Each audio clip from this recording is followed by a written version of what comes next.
وأشهد أن لا إله إلا الله وحده لا شريك له وأشهد أن محمدا عبده ورسوله أما بعد.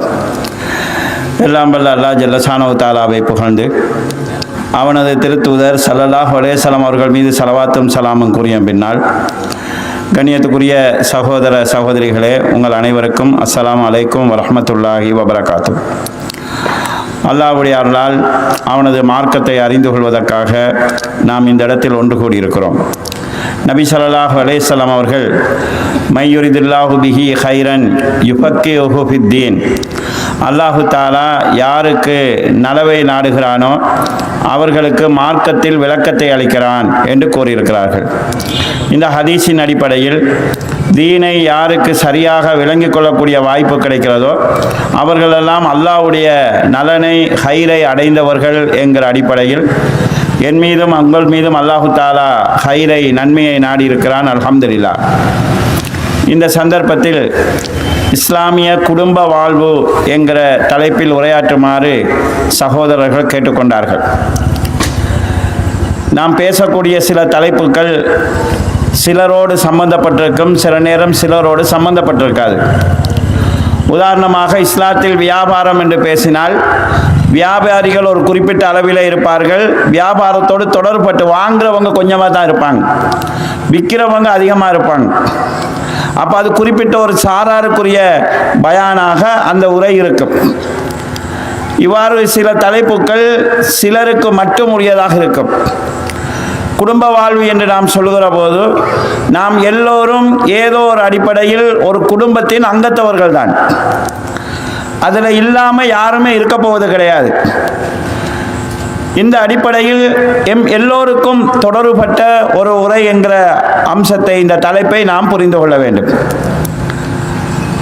இரண்டாவது, குடும்ப வாழ்வு என்பதை திருமணத்தோடு சம்பந்தப்படுத்தி பார்த்தால், திருமணம் முடித்த ஆண்கள் பெண்களாக இங்கு நாங்கள் இருக்கிறோம், அல்லது திருமணத்தை செய்ய போகிற ஆண்கள் பெண்களாகத்தான் நாங்கள் இருக்க போகிறோம் இன்ஷா அல்லாஹ். எனவே அப்படி எடுத்து பார்த்தாலும் இந்த தலைப்பு நம் எல்லாருக்கும் உரிய ஒரு தலைப்பு என்கிற அம்சத்தை நாம் புரிந்து கொள்ள வேண்டும். கடந்த காலத்தில் இருந்த சில சமயங்கள் மனிதன் குடும்பமாக இல்லாமல் தனியாக வாழ்வதை சிறப்பித்து பேசியது. கல்யாணம் முடிக்காமல் இருப்பதுதான் நல்லது என்று போதித்தது. ஆனால் இஸ்லாம் திருமண வாழ்வுதான் சிறந்தது, குடும்பமாக வாழ்வதுதான் நல்லது, நீங்கள் குடும்பமாக இருப்பதின் மூலமாகத்தான் மார்க்கத்தின் பெரும் பகுதியை அடைகிறீர்கள் என்று சொல்லி நபி ஸல்லல்லாஹு அலைஹி வஸல்லம் அவர்கள் அன்னிகாஹு மின் சுன்னதி ஃபமன் ரகிப அன் சுன்னதி ஃபலைஸ மின்னி, திருமணம் என்பது எனது வழிமுறையாகும், இந்த வழிமுறையை யார் வேண்டாம் என்று விட்டு விடுகிறானோ, அல்லது இந்த வழிமுறையை விடுவதுதான் சிறந்தது என்று விட்டு விடுகிறானோ, அவன் என்னை சார்ந்தவன் இல்லை என்று திருமணம் இல்லாத வாழ்வை கண்டித்திருக்கிறார்கள்.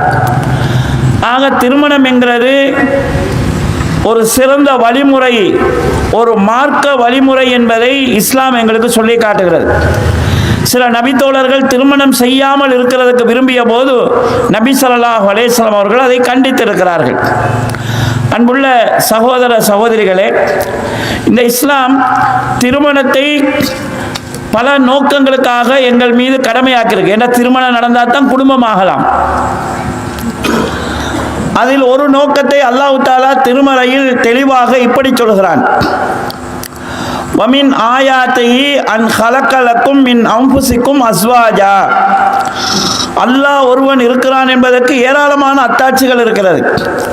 அந்த அத்தாட்சிகளில் ஒன்றுதான் உங்களிலிருந்தே உங்களுக்கு அவன் சோடியை படைத்திருப்பது. உங்களிலிருந்து ஆணுக்கு பெண்ணையும் பெண்ணுக்கு ஆணையும் சோடி படைச்சிருக்கிறானே, இது அல்லாஹ் ஒருவன் இருக்கிறான் என்பதற்கான அத்தாட்சிகளில் உண்டு. அந்த சோடியை ஏன் அல்லாஹ் படைத்தான்? லிதஸ்குனு இலைஹா, அவளிடத்தில் நீங்கள் அமைதி பெற வேண்டும். கணவன் மூலம் மனைவியும், மனைவி மூலம் கணவனும் நிம்மதி பெற வேண்டும், அமைதி பெற வேண்டும். இது திருமணத்தினுடைய அடிப்படையான நோக்கங்களில் ஒன்று. இந்த அமைதியையும் நிம்மதியையும் பெறுவதற்காக அல்லாஹ் செய்த ஏற்பாடு என்ன என்று கேட்டால், வஜஅல பைனக்கும் மவத்தத்தம் வ ரஹ்மா, கணவன் மனைவி ஆகிய 2 பேருக்கும் இடையில் அல்லாஹ் ஒரு பாச பிணைப்பை ஏற்படுத்தியிருக்கிறான். இந்த வசனத்தின் மூலமாக திருமணத்தின் நோக்கம் என்பது 2 பேரும் நிம்மதியாக வாழ வேண்டும், அமைதி பெற வேண்டும் என்பதை அல்லாஹ் சொல்கிறான். அந்த நோக்கத்தை அடைந்து கொள்வதற்கான வழியாக அல்லாஹு தஆலா கணவன் மனைவிக்கு இடையிலான உறவு அன்பின் அடிப்படையில் இருக்க வேண்டும். ரோசத்தின் அடிப்படையில், கோபத்தின் அடிப்படையில், நானா நீயா என்கிற தன்மான பிரச்சனையின் அடிப்படையில் கணவன் மனைவி உறவு இருக்கக்கூடாது என்கிற செய்தியையும் இந்த வசனத்தில் அல்லாஹு தஆலா சொல்கிறான். கண்ணியத்துக்குரிய சகோதர சகோதரிகளே, குடும்ப வாழ்வினுடைய அடிப்படையான நோக்கம் கணவன் மனைவி 2 பேரும் நிம்மதியாக இருக்க வேண்டும் என்பதாக இருந்தால், அந்த நிம்மதியை அடைவதற்கான குடும்ப உறவை, திருமண உறவை தெரிவு செய்கிற விஷயத்தில் நாம் கவனமாக இருக்க வேண்டும்.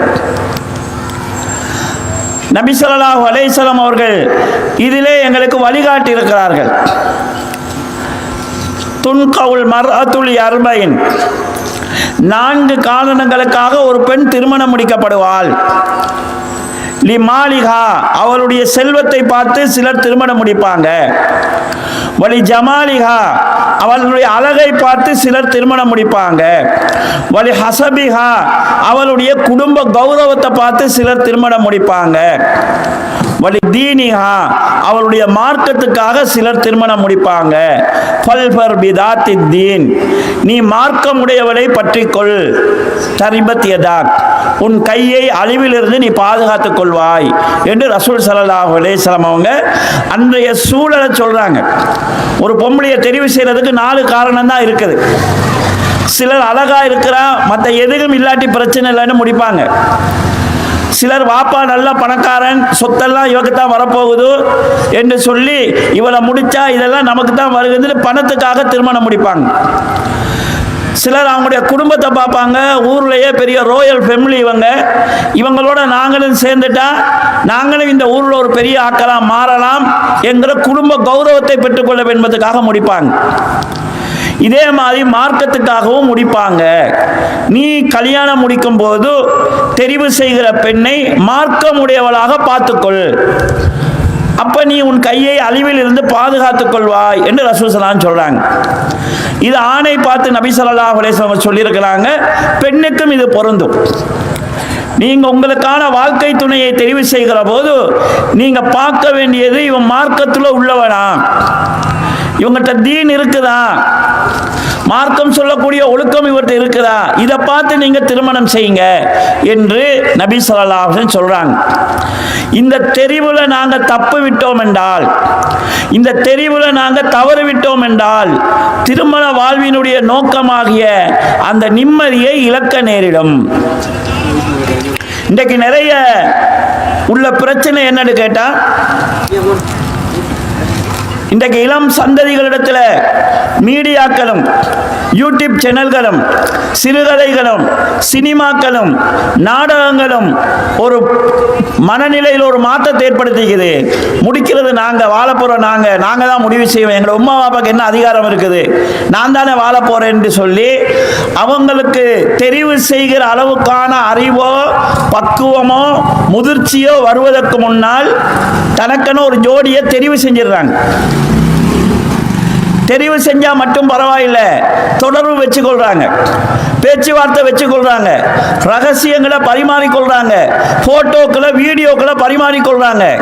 பரிமாறிக்கொண்டுட்டு கடைசியா என்ன முடிவுக்கு வராங்கன்னு சொன்னா, நான் செத்தாலும் அவனோட தான் சாகுவேன், நான் இருந்தா அவனோட தான் இருப்பேன், நான் தானே வாழ போறேன், உங்களுக்கு என்ன என்று சொல்லி இன்றைக்கு நடக்கக்கூடிய திருமணங்களில் 190% திருமணங்கள் உம்மா வாப்பாவினுடைய பூரண திருப்தி இல்லாம என்ன செய்ய சனியன் கேட்குது இல்லை தொலைஞ்சு போகட்டும் சொல்லி நடக்கிற திருமணங்களாக இருக்குது.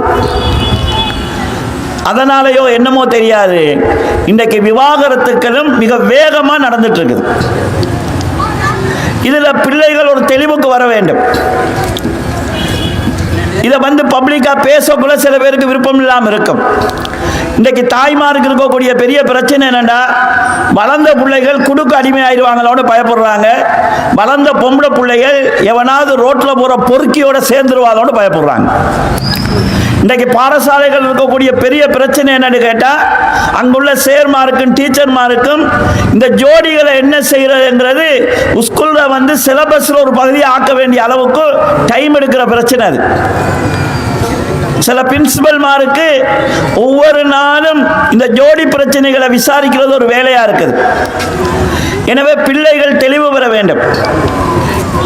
முடிக்கிறது நான், வாழ போறது நான் தான் முடிவு செய்வேன்ங்கிறது பிழையான ஒரு சிந்தனை அடிப்படை. நீங்க பெருநாளைக்கு உடுப்பெடுக்க போறீங்க, அங்க இருக்கக்கூடிய எல்லா உடுப்புலையும் துணியிலையும் உங்களுக்கு விருப்பமான ஒரு கலரை, விருப்பமான ஒரு டிசைனை எடுத்துட்டு வாரீங்க. வந்ததுக்கு பிறகு வீட்டில் யாராவது சொல்றாங்க, இது கலர் நல்லா இருக்குது, டிசைன் சரியில்லை, அல்லது டிசைன் நல்லா இருக்குது, கலர் சரியில்லை, இது நல்ல கலர், உனக்கும் மெச்சாகலை, இந்த கலரு, இந்த டிசைன் வந்து உனக்கு மெச்சாகலைன்னு சொல்லி ஒரு 4 பேர் சொன்னா, அடுத்து நான் என்ன செய்றீங்கன்னா அதே கடைக்கு போய் வாங்கின உடுப்பை திருப்பி கொடுத்துட்டு வேற உடுப்பு வாங்கிட்டு வாரீங்க. ஒரு ஆடையிலேயே அடுத்தவங்க சொல்றது உங்களுக்கு விளங்குது, மாற்றிக்கொள்ள மனசு வருகுதுன்னு சொன்னா, கல்யாணம் முடிச்சு 50-60 வருஷம் வாழ போறீங்க, மற்றவங்க சொல்றாங்க ஆள் பார்க்க அழகாத்தான் இருக்கிறான், அவனோட டிசைன் சரியில்லை, அவனோட பழக்க வழக்கம் சரியில்லை, அவன் வந்து தூளுக்கு அடிமையா இருக்கிறான், அல்லது அவன் வந்து மோசமான பிரின்சிபிள் இருக்கிறான் என்று சொன்ன, வாழ போறது நான் தான் என்று சொல்லி சொல்வதாக இருந்தால் இது ஒரு அறிவீனமான ஒரு நிலைப்பாடு என்பதை நாம் புரிந்து கொள்ள வேண்டும். அன்புக்குரிய சகோதர சகோதரிகளே, வளர்ந்து வரக்கூடிய இந்த சமுதாயத்தில் இன்று தவிர்க்க முடியாத ஒரு பகுதியாக ஆண் பெண் உறவில் இந்த காதல் என்கிறது இடம்பெற்றிருக்குது. உமா பாப்பாவும் அதை ஒரு கலவுரை அங்கீகரிக்கிற ஒரு மனநிலைக்கு வந்துட்டாங்க. சில தாய்மார் பேசக்குள்ள அந்த புள்ள அந்த புடியனை தான் விரும்பிட்டுக்குதுன்னு சொல்லி சாதாரணமாக சொல்கிறாங்க. கடந்த காலத்தில் வாழ்ந்த அறிஞர்களில் சிலர் இதை வந்து அக்கீதாவில் ஒரு பகுதியாக பேசியிருக்கிறாங்க. இமாம் இப்னுல் கையிம் ஜௌசி ரஹ்மத்துல்லாஹி அவர்கள் காதலின் ஒரு வகையை சிறுக்காக அடையாளப்படுத்துகிறாங்க. அதற்கு அந்த காலத்தில் காதலர்கள் பாவித்த கவிதைகள் சிலதை ஆதாரமாக சொல்றாங்க. குர்ஆன்ல அல்லாஹு தஆலா வமினன் நாஸி மை யத்தஹிது மின் தூனில்லாஹி அந்தாதன் யுஹிப்பூனஹும் கஹுப்பில்லாஹ், மனிதர்களில் சிலர் சில இணையாளர்களை எடுத்துக்கொண்டு அல்லாஹ்வை நேசிப்பது போல நேசிக்கிறார்கள். ஆனால் உண்மையான மூமின்களை பொறுத்தளவில் அசத்து ஹுப்பன் லில்லாஹ், அல்லாஹ்வை தான் அதிகம் நேசிப்பார்கள் என்று அல்லாஹ் தஆலா குர்ஆனில் சொல்கிறான். அப்ப நேசம் வைத்தல் என்பது வரையறை மீறினால், எல்லை மீறினால் இணை வைப்பாகும் என்பதை தெளிவுபடுத்துகிறாங்க. அதற்கு அடிப்படையாக அந்த காலத்தில் இருந்த இந்த காதல் வலையில் விழுந்தவர்கள் பேசின சில கவிதைகளை சொல்லி காட்டுகிறார்கள். நம்முடைய பிள்ளைகளும் அப்படி தான் பேசுகிறாங்க. அவன் இல்லாட்டி நான் வாழவே மாட்டேன், செத்த அவனோட தான் சாவேன், சொர்க்கமே வந்தாலும் அவன் இல்லாட்டி எனக்கு வானம், நரகமாக இருந்தாலும் அவனோடனா ஓகே. இந்த மாதிரி ஒரு சிந்தனையில் பேசினால் அவங்க என்ன செய்கிறாங்கன்னு சொன்னால், அல்லாஹ்வுடைய சொர்க்கத்தில் வாழ்வதை விட இவனோட வாழ்வதை மேலுன்னு நினைக்கிறாங்க. இது எவ்வளோ பெரிய பைத்தியக்காரத்தனம்! அப்போ இதை வந்து இமாம் இப்னுல் கையிம் ஜௌசி ரஹ்மத்துல்லாஹி அவர்கள் இணை வைத்தல்ல சொல்கிறாங்க, அக்கீதாவில் பிரச்சனையாக சொல்கிறாங்க. இமாம் இப்னு தைமியா ரஹ்மத்துல்லாஹி அவர்களும் இதை கண்டிச்சிருக்கிறாங்க. இமாம் இப்னுல் கையிம் ஜௌசி ரஹ்மத்துல்லாஹி அவர்கள் இதை பற்றி பேசும்போது இதை ஒரு வகையான பைத்தியம் என்று சொல்கிறாங்க. காதல் என்கிறது ஒரு வகையான பைத்தியம், அது உண்மையை விளங்க வைக்காது, நன்மையை புரிய வைக்காது, சொல்லப்படக்கூடிய விஷயங்களை மனசுக்கு எடுக்காது. அவங்க வந்து கிட்டத்தட்ட ஒரு பைத்திய நிலையில் இருப்பாங்க, எதையுமே புரிந்து கொள்ள முடியாத நிலைக்கு போவாங்க. அரபியில் ஒரு பழமொழி இருக்குது, நீ ஒன்றை அளவுக்கு மீறி நேசித்தால் அது உன் கண்ணை குருடாகும், உன் காதை செவிடாக்கும் என்று சொல்லி. அவங்களுக்கு கண்ணு தெரியாது, காது கேட்காது, அவங்களுக்கு தெரியுறதெல்லாம் அவன்தான், அவங்களுக்கு கேட்குறதெல்லாம் அவன்ட சிந்தனை தான். அப்போ இந்த நிலை வந்து ஒரு மனிதனுடைய அறிவை கெடுக்கிறது. இதுக்கு இமாம் இப்னுல் கையும் ஜௌஸி ரஹ்மத்துல்லாஹி சில வழிமுறைகளை சொல்கிறாங்க. மனுஷனுக்கு இந்த பிரச்சனை வரும், அந்த நேரத்திலே உங்களோட மனசு நீங்கள் கட்டுப்படுத்தணும். அப்படி கட்டுப்படுத்துவது உங்களுக்கு கஷ்டமாக தெரிஞ்சாலும் கட்டுப்படுத்தணும். ஏன்னா காதல் வலையில் விழுந்ததுக்கு பிறகு கஷ்டப்படுத்த ஆகணும், கவலைப்பட்டு தான் ஆகணும். அதை நீங்கள் அதிலிருந்து தப்பிக்கிறதுக்கு பட்டுக்கங்க என்று சொல்லி சில வழிகாட்டல்களையும் அவர் சொல்கிறாங்க. அன்புக்குரிய சகோதர சகோதரிகளே, குறிப்பாக இளம் வயதில் இருக்கக்கூடிய சகோதர சகோதரிகளே, உங்களுக்குன்னு ஒரு வாழ்க்கை இருக்குது. நிச்சயமாக உங்களுடைய தாய் தந்தையர்கள் உங்களுக்குன்னு ஒரு திருமணத்தை செஞ்சு தரத்தான் போகிறாங்க. அந்த திருமணம் உங்களுக்கு கணவன் எப்படி அமையணும்னு சொல்லி உங்களை உமா பாப்பாட்ட சொல்லலாம். எனக்கு வார மாப்பிள்ளை இந்த பொசிஷனில் இருக்கிறவராக இருக்கணும், எனக்கு வார மாப்பிள்ளை இந்த தகமை உடையவராக இருக்கணும் சொல்லுங்க. அவங்க ட்ரை பண்ணட்டும். நீங்களே தெரிவு செஞ்சு நீங்களே முடிவு செய்யாதீங்க. முடிவு செஞ்சுட்டு அதிலேருந்து கலந்து கொள்ள முடியாமலும் உங்களை கலட்டி கொள்ள முடியாமலும் உங்களோட குடும்பம் கஷ்டப்பட போகுது. இன்றைக்கு நிறைய திருமணங்கள் மிக மோசமான சூழலில் நடக்குது. ஏன்னா இந்த வயசில் அவங்களுக்கு எப்படி தெரிவு செய்யலன்னு தெரியாது. எனக்கு தெரிஞ்ச ஒரு இடத்துல ஒரு புள்ள, அழகான புள்ள, நல்ல வெளிநாட்டுக்கு போய்த்து உழைச்சிட்டு வந்த ஒருவர் கேட்குறார், பொண்ணு கேட்குறார், ஒன்றும் வானம் சீதனமும் வானம், பிள்ளைய வந்து உடுத்த உடுப்போடு அனுப்புங்கண்டு. அந்த புள்ள வந்து இவர் நல்ல மார்க்கம் உள்ளவர், ஒரு தாடி வச்ச மனுஷனாக இருக்கிறாரு. இந்த தாடி வச்சவனால எனக்கு வாழையலான்னு சொல்லிடுச்சு. அதுக்கப்புறம் அதான் ஒரு ஆளை பார்த்துச்சு. அவனுக்கு முகத்தில் தாடி இல்லை, தலையில் கொஞ்சம் முடி கூட. இப்போ பிள்ளைகளுக்கு என்ன டைப்பில் தெரிவு செய்யணுன்னு தெரியாது. நல்லா கொண்டை வளர்த்து 4-5 கலர் அடித்து இருந்தால் இது பெசன்னு நினைக்கிறாங்க. இப்படி கொண்டை வளர்த்து 4-5 கலர் போட்டு கையில் காப்பு போட்டுருப்பா நிச்சயமாக தொழில் செய்ய மாட்டான். ஏன்னா எந்த ஆஃபீஸ்லையும் இவங்களுக்கு வேலை கொடுக்க மாட்டாங்க. இப்படி கல்யாணம் முடித்து குறிப்பிட்ட சில நாட்களுக்குள்ளேயே அவன் தூள்காரன் போட்ட நகையெல்லாம் விற்று குடித்து அழிச்சிட்டான். முடிஞ்சதுக்கு பிறகு இப்போ வாப்பாட்ட போய் காசி வாங்கிட்டு வா, உம்மாட்ட போய் காசி வாங்கன்னு சொல்லிட்டு அடிச்சடித்து தொந்தரவு செய்கிறான். நரகம்னாலும் அவனோடு தான் இருப்பேன்னு சொன்னதானே அந்த நரகத்தை உலகத்தில் பார்த்துட்டு இருப்பாங்க. அதனால் ஒரு விஷயத்தை தெரிஞ்சு கொள்ளணும், நமக்கு இதை தெரிவு செய்யக்கூடிய அளவுக்கான பக்குவம் இல்லை, அதற்கான அறிவு போதாது.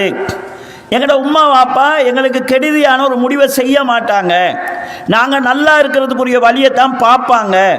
அதனால் அவங்களோட பொறுப்பில் விடுவோம் என்கிற ஒரு தெளிவு பிள்ளைகளுக்கு தேவை. நீங்கள் அவசரப்பட்டு தெரிவு செய்ய வேண்டிய அவசியம் கிடையாது. 5 வருஷத்துக்கு பிறகு கல்யாணம் முடிக்கிறதுக்கு இப்போ ஆள் பார்க்க இயலாது. உங்களுக்கு எப்போ கல்யாணம் முடிக்கணும்னு நினைக்கிறதோ அப்போ பார்க்க சொல்லுங்கள். பாடசாலைகளில் 8ஆம் வகுப்பு 7ஆம் வகுப்பு ஓலவல் ஏலவல்னு எல்லா சீசன்லேயும் இந்த பிரச்சனை இருக்குது. எனவே சரியான ஆளை தெரிவு செய்யலைன்னு சொன்னால் நிம்மதியான குடும்ப வாழ்க்கை இருக்காது. அதில் சில பேர் வந்து எந்த இதுவும் இல்லாமல் நாங்கள் ஓடி போயிடுவோம், பெய்த்து வந்தால் என்ன செய்ய பெத்த உமா பாப்பா ஏற்றுக்குவாங்க. நம்ம போனதுக்கு பிறகு நம்மளோட உம்மோட மனநிலை என்ன, வாப்பட மனநிலை என்ன, கூட பிறந்த சகோதர சகோதரியர் மனநிலை என்ன, தாத்தா இருக்க நாம் பாஞ்சு போனால் தாத்தாட கல்யாணம் என்னவாகும், எதை பற்றியும் எந்த அக்கறையும் இல்லாமல் ஓடி போய் எங்கே நிற்கிறதுன்னு இல்லாமல் யாரோட துணைங்கிறதும் இல்லாமல் தைரியமாக பிள்ளைகள் வெளியே போகிறாங்க. சில பேர் சீரழிஞ்சு போட்டு திரும்ப திரும்ப வாராங்க.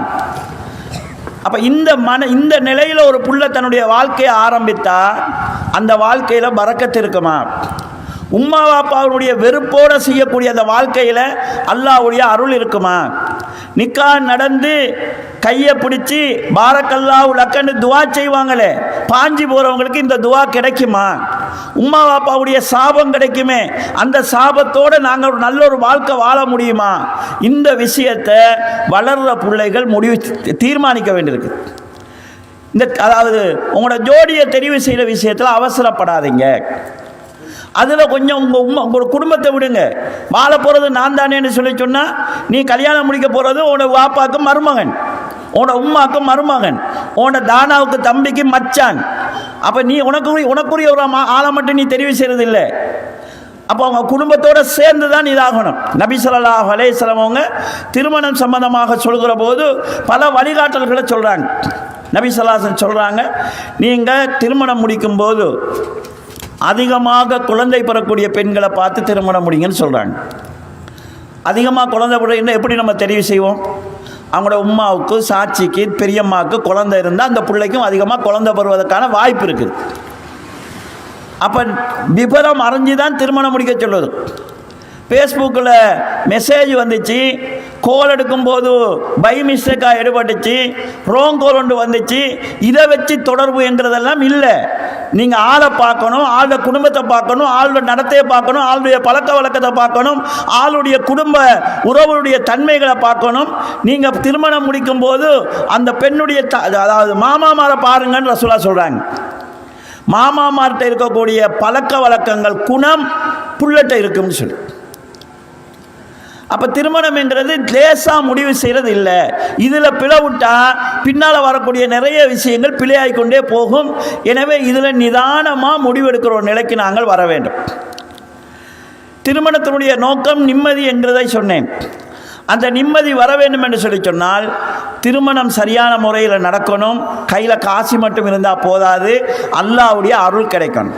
அல்லாஹ்வுடைய அருள் கிடைக்கணும்னு சொன்னால் திருமணம் சரியான முறையில் நடக்கணும், மார்க்கம் சொன்ன வழிகாட்டலில் நடக்கணும். இந்த விஷயங்களையும் நாங்கள் அதில் கவனத்தில் கொள்ள வேண்டும்.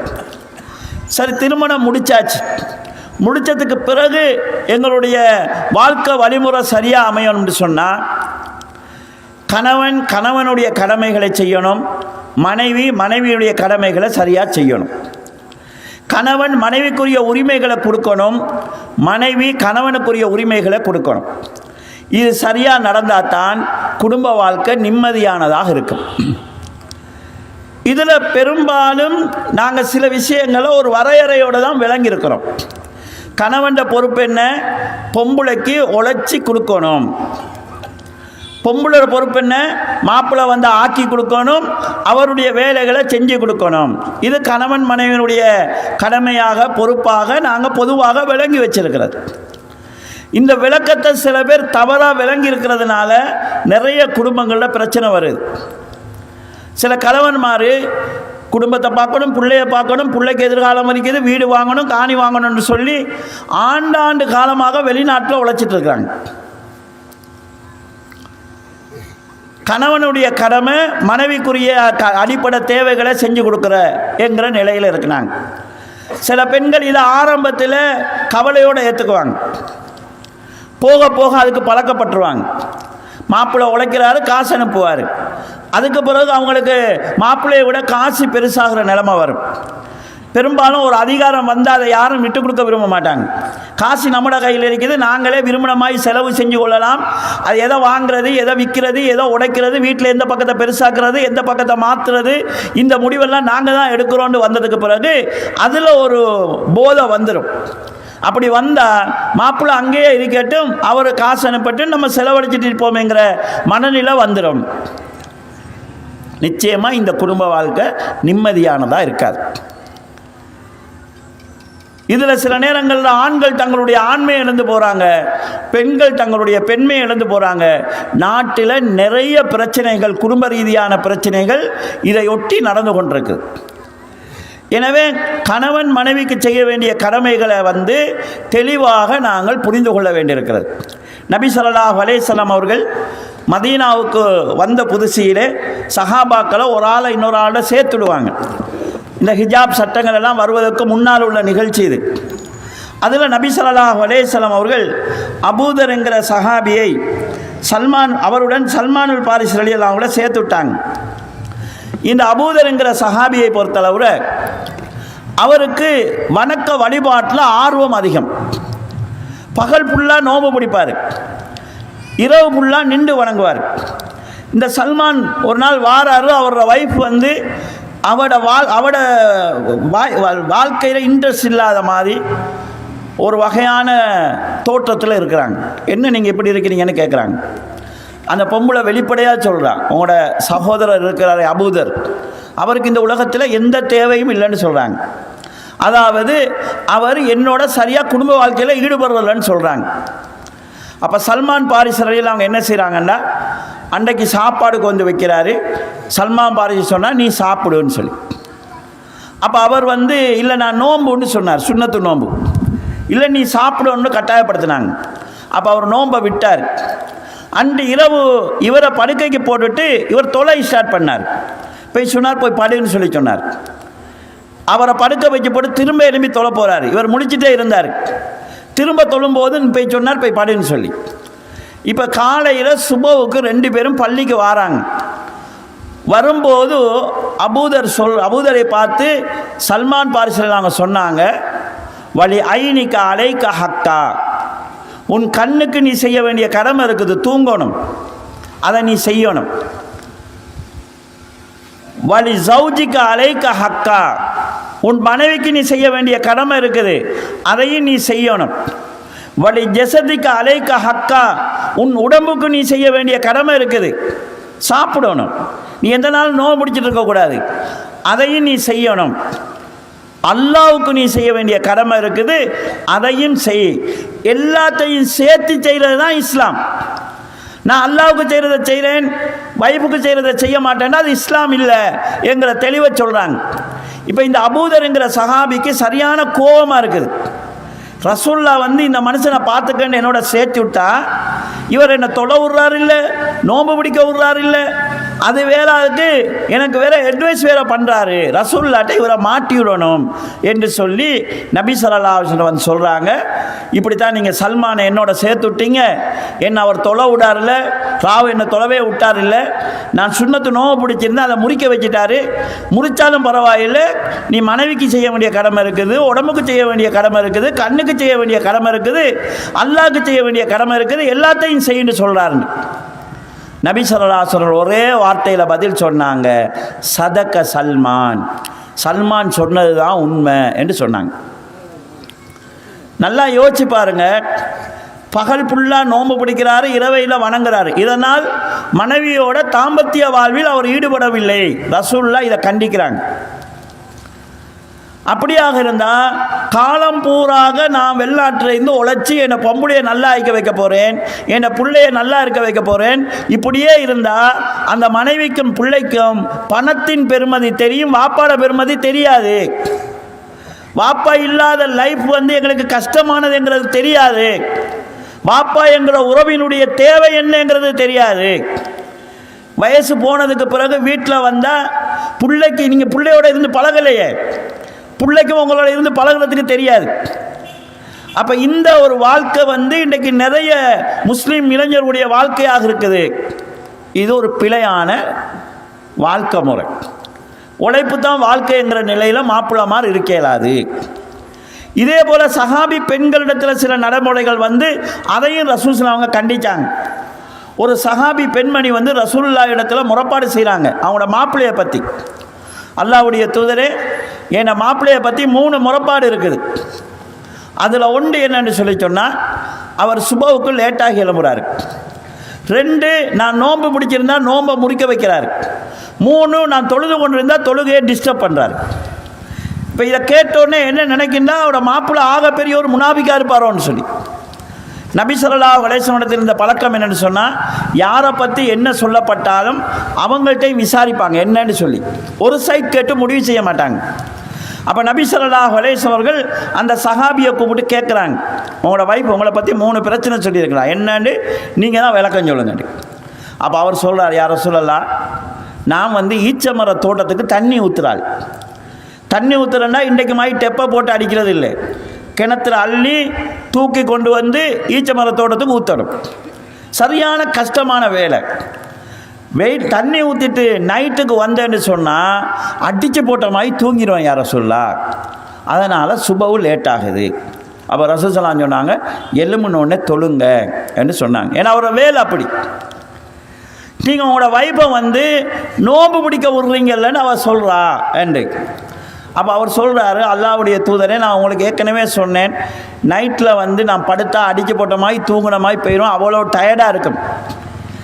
ஈச்சமர தோட்டத்துக்கு தண்ணி ஊற்றிட்டு பகலையில் நான் வருவேன், மனைவியோடு இல்லறத்தில் ஈடுபடுவோன்னு விரும்புவேன், எப்போ பார்த்தாலும் என்னை பொம்பளை நோன்பு பிடிச்சிட்டு இருப்பாள், அதனால தான் அவன் நோன்பு பிடிக்க வேணான்னு நான் சொன்னேன்னு சொல்கிறாங்க. இப்போ ரசூலுல்லாஹ் ஒரு நபிங்கிற அடிப்படையில் சொல்லணும்னா என்ன சொல்லணும், உனக்கு நோன்பை விட இதாக பெருசு, நோம்பு பிடிக்க விடுன்னு சொல்லணும். ஆனால் ரசூல் ஸல்லல்லாஹு என்ன செய்கிறாங்கண்டா, அவங்களோட வைஃப்ட்ட சொன்னாங்க, மாப்பிள்ளை ஊரில் இருக்கிற நேரத்தில் சுன்னத்து நோம்பு பிடிக்கிறதாக இருந்தால் மாப்பிள்ளைகிட்ட பெர்மிஷன் கேளுங்க, அனுமதி கேட்டு பிடிங்க. பரல நோம்பு பிடிக்கிறதுக்கு அனுமதி கேட்க தேவையில்லை. சுன்னத்து நோம்பு பிடிக்கிறேன்னா மாப்பிள்ளை இருந்தால் மாப்பிள்ளைகிட்ட கேட்டு பிடிங்க, மாப்பிள்ளை வெளியூர்னா பரல சுன்னத்து நோம்பு பிடிங்கன்னு சொல்கிறாங்க. திரும்ப அந்த பெண்மணி சொல்கிறாங்க, நான் தொழும்போது இவர் டிஸ்டர்ப் பண்ணிக்கிறாருன்னு. அப்போ ரசூல் ஸல்லல்லாஹு அலைஹி வஸல்லம் அந்த சஹாபிகிட்ட கேட்குறாங்க, இது என்னன்னு சொல்லி. அவர் சொல்கிறாரு, நான் வேலை ஈச்சமர தோட்டத்துக்கு தண்ணி ஊற்றிட்டு டயர்டாக வருவேன், யார் சொல்லலாம், எனக்கு சாப்பாடு தாரத்துக்குரிய வேலையை செய்யணும். இவ சுன்னத்து தொழுதுட்டு இருப்பா. எப்படி தொழுவாண்டா, இவக்கு நிறைய சூறா பாடம், பெரிய பெரிய சூறா ஓதி தொழுதுட்டு இருப்பா. சரி, இப்போ சலான் சொல்லுவா, இப்போ ருக்கு செய்வான் இருந்தா இவ ஓதிட்டே இருப்பா, யார சொல்லலாம். அப்போ நான் தொழுகையை டிஸ்டர்ப் பண்ணிக்கிறேன், அதை வந்து என்ன வேலையை முடிச்சுட்டு தொழுன்னு சொல்லியிருக்கிறேன். ரசூல் ஸல்லல்லாஹு அலைஹி வஸல்லம் சொல்கிறாங்க, நீங்கள் மாப்பிள்ளை இல்லாத நேரத்தில் பெரிய சூறா ஓதி தொழுங்க, மாப்பிள்ளை வந்துட்டாங்கன்னா உங்களோட சூறாவை சொருக்கி தொழுகையை குயிக்காக முடிங்கன்னு சொல்கிறாங்க. இது சுன்னத்து தொழுகை. அவங்க கூட ஓதுன பொம்பளை நிறைய சூறா பாடம், பெரிய சூறா ஓதிட்டு இருப்பாங்க. அப்போ கண்ணியத்துக்குரிய சகோதர சகோதரிகளே, ஒரு கணவனுக்கு ரசூலுல்லாஹ் கொடுத்த உரிமை என்ன என்கிறதையும் இந்த ஹதீஸில் நாங்கள் பார்க்குறோம். ஊரில் இருக்கும்போது சுன்னத்து நோம்பு பிடிக்கிறதாக இருந்தால் அவரோட அனுமதி தேவை. மாப்பிள்ளை வந்ததுக்கு பிறகு மாப்பிள்ளையோட வேலை இருந்தால் நீங்கள் சுன்னத்து தொழுதுட்டு இருந்தாலும் சின்ன சூறாவை ஓதி தொழுகையை கம்ப்ளீட் பண்ணுங்கன்னு ரசூலுல்லாஹ் சொல்கிறாங்க. நல்லா யோசிச்சு பாருங்க, இந்த சூழலில் ரசூலுல்லாஹ் இருந்து தொழுகிறதுலையோ குர்ஆன் ஓதுறதே இல்லை, நம்ம டிவி பார்க்குறதில்ல அல்லது ஃபோனில் பார்த்துட்டு இருக்கிறதுல கணவனுக்குரிய வேலையை செய்யலைன்னு சொன்னால் ரசூலுல்லாஹ் என்ன கட்டத்தில் அதை பார்த்துருப்பாங்க. இப்போ இந்த பிரச்சனை எல்லாருக்குமா இருக்குது. எல்லாருக்குன்னு சொன்னால் ஆம்பளைட்டையும் இந்த பிரச்சனை இருக்குது, பொம்பளைட்டையும் இந்த பிரச்சனை இருக்குது. இப்போ எல்லா பொம்பளைக்கும் இருக்கக்கூடிய ஒரு பெரிய குறைபாடு, மாப்பிள்ளைக்கு எங்களை விட ஃபோன் தான் முக்கியம்னு. இதே பிரச்சனை பொம்பளை இப்போ ஆம்பளைகளுக்கும் இருக்குது. அவள் ஃபோனில் பார்த்துட்டு இருந்தான்னா புள்ள வைக்கிறது விளங்குதில்லை, அடுப்பில் வச்ச கறி சட்டியும் விளங்குதில்லை. அது வெந்து நாரி அந்த சூடு வாசம் அடிக்கக்கூட தான் இடையில கொஞ்சம் நேரத்தில் ஃபோன் பார்த்துருக்கக்குள்ள சில நேரம் மூக்கு வேலை செஞ்சுட்டுன்னு சொன்னால் சட்டி அடுப்பில் வச்சது விளங்குது. இந்த ஒரு லைஃபுக்கு நம்ம எல்லாரும் ஆகுனதுனால பிரச்சனை இல்லாமல் போயிட்டுருக்குன்னு நினைக்கிறேன். அப்போ நல்லா யோசிச்சு பாருங்கள், ரசூல் ஸல்லல்லாஹு அலைஹி வஸல்லம் அவங்க கணவனுடைய வேலைக்காக மனைவியை சுன்னத்து தொழுகையை சுருக்க சொன்னாங்கன்னு சொன்னால், நாங்கள் சீரியலில் இருக்கும்போது மாப்பிள்ளை வாராரு, சீரியல் முடிஞ்சதுக்கு பிறகு மாப்பிள்ளைக்கு தேத்தண்ணி கொடுப்போம் என்கிற மைண்ட் செட்டில் நம்ம இருக்கிறோம். ஃபோனில் ஒரு மெசேஜ் பார்த்துட்டு இருக்கிறோம், இதை பார்த்துட்டு மாப்பிள்ளையை பார்ப்போம். அப்படி பார்த்துட்டு இருக்கக்குள்ள அடுத்தது எங்களை தெரியாமல் வந்துடும். சரி, இதையும் பார்த்துட்டு மாப்பிள்ளையை பார்ப்போம் என்கிற மைண்ட் செட்டோடு நம்ம போய்கொண்டிருந்தோம்னு சொன்னால் இது லைஃப்பில் எங்களை அறியாமல் கீறல் விழ வைக்கும். எங்களை அறியாமல் கணவன் மனைவிக்கு இடையில் சின்ன சின்ன விரிசலை தூரமாக்கும். மாப்பிள்ளைக்கு எங்களை பற்றிய கவனம் இல்லை, எங்களை பற்றிய அக்கறை இல்லை என்கிற எண்ணம் பெண்ணுக்கும், இவன் நம்மளை கணக்கெடுக்கிறது இல்லை என்கிற எண்ணம் மாப்பிள்ளைக்கும் வரும். இந்த எண்ணங்கள் வந்துட்டால் சைத்தானுக்கு குடும்ப வாழ்க்கையில் பிரச்சனையை உண்டாக்குறது லேசாகும். நபி ஸல்லல்லாஹு அலைஹி வஸல்லம் அவங்க சொல்கிறாங்க, சைத்தானுக்கு ஒரு சிம்மாசனம் இருக்குது, அவனுக்கும் ஒரு அரசு இருக்குது. அந்த அரசு கடலில் இருக்குது. அப்போ நீங்கள் கொஞ்சம் கவனமாக இருக்கணும். பக்கத்தில் இருக்குது அவனோட அரசு அவனுக்கு அரசு கடலில் இருக்குது. கடலுக்கு மேலே அவனுக்கு ஒரு சிம்மாசனம் இருக்குது. அங்கே இருந்து அவன் படைகளை அனுப்புவான் மக்களை குழப்புறதுக்கு. சைத்தான் ஒரு நல்ல நிர்வாகி. வேலையை கொடுத்துட்டு அப்படியே நீ செஞ்சா இல்லாட்டி பரவாயில்லன்னு விட மாட்டான். என்ன செஞ்சாயின்னு விசாரிப்பான். இப்படி சைத்தான் அவன் ஆளெல்லாம் கூப்பிட்டு நீ என்ன செஞ்சாயின்னு விசாரிப்பான். ரசூல் ஸல்லல்லாஹு சொல்கிறாங்க. அப்போ ஒவ்வொருத்தரும் அவங்கவுங்க செஞ்ச கெடுதிகளை சொல்லுவாங்க. அப்போ ஒரு சின்ன சைத்தான் சொல்லுவானாம், ஒரு மாப்பிள்ளைக்கு ஒரு கணவனுக்கும் மனைவிக்கும் இடையில் ஒரு பிரச்சனை வந்துச்சு. அந்த பிரச்சனையை தூண்டி விட்டு கணவனையும் மனைவியும் பிரிச்சு விட்டுட்டேன்னு சொல்லுவானாம். அப்போ பெரிய சைத்தான் என்ன செய்வான், அந்த சின்ன சைத்தானை பக்கத்தில் கூப்பிட்டு இருப்பாட்டி நீ தான் சரியான வேலை செஞ்சுருக்கிறாயின்னு பாராட்டுவானாம். அப்போ சைத்தானுக்கு நல்ல விருப்பமான வேலை என்னன்னு கேட்டால் கணவனுக்கும் மனைவிக்கும் இடையில் பிரச்சனையை உண்டு பண்ணுறது, சந்தேகத்தை உண்டு பண்ணுறது, சண்டையை உண்டு பண்ணுறது, கௌரவ பிரச்சனை, தன்மான பிரச்சனையை உண்டாக்குறது. இது சைத்தானுக்கு மிச்சம் விருப்பமான வேலை. அப்போ சின்ன சின்ன இந்த வரக்கூடிய கெப்புகளை சைத்தான் தனக்கு சாதகமாக பயன்படுத்தி கொள்வான். அப்படி பயன்படுத்தினா கணவன் மனைவி உறவு விரிசலாகும். இன்றைக்கு நிறைய கணவன் மனைவிமார் எப்படி வாழ்கிறாங்கண்டா, பைக்கில் மாப்பிள்ளையும் பொம்பளையும் ஒன்றா போவாங்க, பார்க்குறாக்கள் யோசிப்பாங்க மாஷா அல்லாஹ் சந்தோஷமாக இருக்கிறாங்க. வெளியே போக்குள்ள பைக்கில் ஒன்றா போவாங்க, காரில் போக்குள்ள காரில் ஒன்றா போவாங்க. வீட்டில் தனித்தனி பெட்டில் படுக்கக்கூடிய கணவன் மனைவிமார் நிறைய பேர் இருக்கிறாங்க. மற்றவங்களுக்கு காட்டிக் கொள்றதுக்காக கணவன் மனைவியாக வாழ்கிறாங்க. ஏன்னா பிள்ளைகளோட வாழ்க்கைக்காக, கல்யாணம் முடித்து கொடுக்கன்றதுக்காக, ஊரில் உள்ளவங்க கேவலமாக நினைப்பாங்கிறதுக்காக மற்றவங்களுக்கு முன்னால் கணவன் மனைவியாக நடித்து கொண்டு வீட்டில் ரெண்டு பேரும் செப்பரேட்டாக வாழ்கிறவங்க நிறைய பேர் இருக்கிறாங்க. குறிப்பாக இந்த பிரச்சனை படித்த குடும்பங்களுக்குள்ள இருக்குது. மாப்பிள்ளையும் படிச்சிருப்பார், பொம்பளையும் படிச்சிருப்பாங்க. படிக்காதாக்கண்டா பெருமையை பற்றி கௌரவ பற்றி கவனம் இல்லாமல் வெளிப்படையாக பிரிஞ்சிருவாங்க, இல்லாட்டி வெளிப்படையாக சண்டை பிடிப்பாங்க. இவங்க படிச்சுட்டாங்க, அந்த படித்த கௌரவத்தை விட முடியாது, அதனால் ரகசியமாக பிரச்சனையை வச்சுக்கொள்ளன்றதுனால சில குடும்பங்களுக்குள்ளே இந்த பிரிவு நிலை இருக்கிறத நாங்கள் பார்க்குறோம். நபி ஸல்லல்லாஹு அலைஹி வஸல்லம் அவங்க கணவனுக்குன்னு சில கடமைகளையும் மனைவிக்குன்னு சில கடமைகளையும் சொல்கிறாங்க.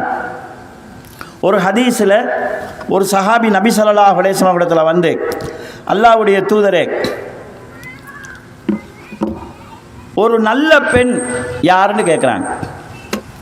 பெண்களில் சிறந்தவள் யார்? நபி ஸல்லல்லாஹு அலைஹி வஸல்லம் சொன்னாங்க, மனைவிமாரில் சிறந்தவர் யாருன்னு கேட்டால், இதா நலர்த்த இலைஹா சர்ரத்துக்க, நீ அவளை பார்த்தால் உன்னை அவள் மகிழ்விப்பாள். இதை ரெண்டு விதமாக நம்ம விளங்கிக் கொள்ளணும். ஒன்று தோற்றத்தையும் குறிக்கும். கணவனுக்காக தன்னை அலங்கரித்துக் கொள்வதும் கணவனுக்காக தன்னை ஒழுங்குபடுத்திக் கொள்வதும் மனைவிமாருக்கு சிறப்பான ஒரு பண்பாக எங்களுக்கு மார்க்கம் சொல்லியிருக்குது. வீட்டில் இருக்கக்குள்ளே எங்களை பார்க்குறதுக்கு யார் இருக்கிறான்ற டைப்பில் இருக்கிறது, வெளியே போக்குள்ள எங்களை எல்லாரும் பார்க்கணுன்ற டைப்பில் போகிறது ரசூல் ஸல்லல்லாஹு அவங்க காட்டின முறை இல்லை. அப்போ கணவனுக்காக தன்னை அலங்கரித்துக் கொள்ளுதல் என்கிற அம்சத்தையும் இது குறிக்கும். ரெண்டாவது, ஒரு பொம்பளை என்ன செய்யறான்னா நல்லா அழகாக மேக்கப்பெல்லாம் பண்ணிக்கிறான், ஆனால் சிரிக்காமல் முகத்தை பப்பு, அதாவது இந்த எள்ளு போட்டால் பொறிஞ்சிருந்த மாதிரி கோபத்தில் வச்சிருக்கிறான்னு சொன்னால் இது பார்த்தால் மகிழ்விக்கக்கூடிய தோற்றம் கிடையாது. அப்போ கணவன் வரும்போது தன்னை உடல் ரீதியாகவும் முகபாவனையிலையும் கணவனுக்கு மகிழ்ச்சி அளிக்கக்கூடிய விதத்தில் அமைத்து கொள்வதுதான் ஒரு சிறந்த மனைவியினுடைய பண்பு என்று ரசூல் ஸல்லல்லாஹு அலைஹி வஸல்லம் சொல்கிறாங்க. ரெண்டாவது நபி ஸல்லல்லாஹு அலைஹி வஸல்லம் சொன்னாங்க, நீ ஏவினால் கட்டுப்படுவாள். மாப்பிள்ளை சொன்னால் மனைவி கேட்கணும். என்னுடைய அர்த்தம் சொல்கிறதெல்லாம் கேட்கணும் இல்லை, மாற்று கருத்து இருந்தால் கருத்து சொல்லலாம். பொம்பளைகளுக்கு நல்ல மூளை வேலை செய்யும், பொம்பளைகளுக்கு மூளையே இல்லைங்கிறது கிடையாது. ஆனால் கணவன் சொல்கிறதுக்கு எல்லாமே எதிர்வாதம் செஞ்சு கொண்டு, என்ன சொன்னாலும் மறுப்பு சொல்லி கொண்டிருந்து, எது சொன்னாலும் ஏன் எதுக்குன்னு காரணம் சொன்னால் தான் கட்டுப்படுவேனுங்கிற நிலை கிடையாது. அல்லாஹ்வுக்கும் ரசூலுக்கும் மாறுபடாத ஏதாவது ஒரு விஷயத்தில் கணவனுடைய உத்தரவு வந்தால் அந்த உத்தரவுக்கு கட்டுப்படுவது மனைவிக்கு கடமை. அதை ரசூல் ஸல்லல்லாஹு அலைஹி வஸல்லம் மார்க்கமாக சொல்கிறாங்க. யாராவது ஒரு பெண் தன் 5 நேர தொழுகையை சரியாக தொழுது, ரமலானுடைய நோன்பை முறையாக பேணி, ஹராம் ஹலாலுடைய சட்டங்களை பேணி, அத்தாஅத் ஜௌஜஹா கணவனுக்கும் கட்டுப்பட்டால் சொர்க்கத்தின் 8 வாசல்களையும் திறந்து நீ எந்த வாசல் வழியாக வேணாலும் போகலாம் என்று அந்த பெண்ணுக்கு சொல்லப்படும் என்கிற கருத்தை நாங்கள் ஹதீஸ்களில் பார்க்குறோம். அப்போ கணவனுக்கு கட்டுப்படுதல் என்கிறதை நபி ஸல்லல்லாஹு அலைஹி வஸல்லம் மார்க்கமாக சொல்கிறாங்க. நீங்கள் அல்லாஹ்வுக்காக கட்டுப்படுங்க. அடுத்ததாக நபி ஸல்லல்லாஹு அலைஹி வஸல்லம் சொன்னாங்க, நீ வாக்களித்தால் அவள் அதை நிறைவேற்றுவாள். இப்போ கணவன் வாக்களித்தா கணவன் தானே நிறைவேற்றணும், மனைவியே நிறைவேற்றணும்னு சொன்னால், ஒன்று கணவன் வாக்களிச்சுட்டு மௌத்தா போனால் அந்த வாக்கை நிறைவேற்றது வரும். உதாரணமாக ஒரு ஆளுக்கு தோட்டம் இருக்குது, என் தோட்டத்தில் ஒரு பகுதியை பள்ளிக்கு கொடுக்குறேன்னு சொல்லிட்டு மௌத்தா போய்த்தார். பொம்பளை சொல்கிறா சொத்து அவர் மௌத்தா போனால் எங்களுக்கு வர வேண்டியது இதெல்லாம் தரையலான்னு சொல்கிறது நல்ல பொம்பளையாக இருக்க மாட்டான். அப்போ கணவனுடைய வாக்கை பாதுகாக்கிறது. சில நேரங்களில் குடும்பங்கள் இருக்குது, மாப்பிள்ளை தாத்தா வீட்டுக்கு போகிறாரு. தாத்தா வந்து கஷ்டத்தில் இருக்கிறார், புள்ள படிக்கிறது கஷ்டப்படுதுன்னு சொல்கிறார். மாப்பிள்ளை அந்த நேரத்தில் பிள்ளைய பார்த்து மருமகளை பார்த்து ஒரு இறக்கத்தில் சொல்லிட்டாரு, சரி பிள்ளைய படிக்க வை, நான் செலவுக்கு தாரேன்னு சொல்லி, இல்லாட்டி நீ படிக்க வை, போர்டிங் ஃபீஸ் நான் கட்டுறேன்னு சொல்லி. வீட்டை வந்து ஒய்ஃப்ட்ட சொல்கிறேன், நான் போர்டிங் ஃபீஸ் கட்டுறேன்னு சொல்லிட்டேன்டா. பொம்பளை கேட்குறா, யார்கிட்ட கேட்டு சொன்னீங்க நீங்கள்? அந்த புள்ள படித்தா எங்கட புள்ள படிக்கிறதுக்கு என்ன செய்கிறது? நீங்கள் அங்கே கொடுத்தா எங்கட பிள்ளைக்கு யார் தருவாங்க? உங்களுக்கு பெத்த பிள்ளையை விட தாத்தால பிள்ளை தான் பெருசாக போயிடுச்சுதா, ஏலான்னு சொல்லிட்டான்னு வைங்க. இப்போ அடுத்த கட்டம் இவர் போர்டிங் ஃபீஸ் கட்ட இயலாத நிலை வரும். ஏன்னா உங்களோட சப்போர்ட் இல்லாமல் அதை செய்ய இயலாது. இமாம் இப்னு தைமியா ரஹ்மத்துல்லாஹி அவங்க இதையும் ஒரு இடத்துல பேசுகிறாங்க. ஒரு ஆண் ஒரு பெண்ணை அளவுக்கு மீறி நேசித்தால் அது ஹலாலான நேசமாக இருந்தாலும் பார்வைக்கு அவன் எஜமான் மாதிரி இருப்பான். ஆனால் உண்மை என்னன்னு சொன்னால் அவன் அந்த பெண்ணுக்கு கட்டுப்பட்டு இருப்பான். நீங்கள் மனைவியைத்தான் நேசித்தால், மனைவியை நேசிக்கிறது சுன்னத்து. நீங்கள் தான் வெளியில் பார்க்கும்போது நீங்கள் தான் எஜமான் மாதிரி இருப்பீங்க, ஆனால் முடிவுகள் எல்லாம் அந்த சைட்லேருந்து தான் வரும். இது ஆண்களுடைய ஒரு பலகீனமாக இமாம் இப்னு தைமியா ரஹ்மத்துல்லாஹி சுட்டி காட்டுறாங்க. அப்போ கடைசியாக என்ன நடக்கும்னு சொல்லி சொன்னால், நீங்கள் தாரேன்னு சொல்லியிருப்பீங்க மருமகளுக்கு, நான் போர்டிங் ஃபீஸ் கட்டுவேன்னு சொல்லியிருப்பீங்க, கட்ட இல்லாமல் போகும். தாத்தாவும் விளங்கிக்குவாங்க, தம்பி வந்து அழகாத்தான் சொன்னார் நான் கட்டுறேன்ட்டு. வீட்டுக்கு போனதுக்கு பிறகு நடக்கலைன்னு சொன்னால் மைனி தான் குத்துட்டு இருப்பான்னு சொல்ல தெரிஞ்சுக்குவாங்க.